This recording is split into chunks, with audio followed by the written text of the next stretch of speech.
I see this particular propaganda spread a lot, so let's start with it. Struggling families working to put food on the plates of the American people. Ah, yes, nothing quite like abusing the American flag, manipulating the concept of patriotism in order to serve one's own purposes. Regarding struggling families, these people are wealthier than 90% of the American population, receive discounted rates to live on land we'd all love to live on, while having the expenses of their businesses aided with our tax dollars. This is all after these families were given millions of dollars for land they refused to leave. They wouldn't trade their accounts or assets with almost anyone watching this video, certainly not me. As far as feeding the American people, dairy and beef products are luxury items that we don't need and many can't afford, particularly products from these niche organic operations.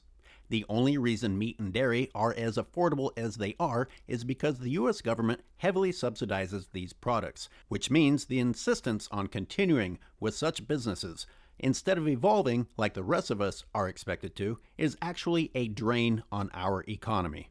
If the priority was an altruistic desire to feed the American people, this massive silage field, one of several within Point Reyes National Seashore, which was grown and harvested exclusively as supplemental feed for cattle, had instead consisted of food grown for human consumption, there might be a tiny little argument that the motivation was to feed people. But instead, we have pursued one of the most unsustainable practices of growing food that exists. The motivation is money, perhaps personified best by the Evans family ranch, multimillionaires who have managed to market their dairy beef, not just their dairy, but their dairy beef, as a desired product, thus raising the price even further for those who can afford the unique dining experience of eating the flesh of milk cows, slaughtered at an early age once their bodies have been prematurely exhausted from being forced into perpetual pregnancy, their babies stolen, and overproducing milk. Hurray America!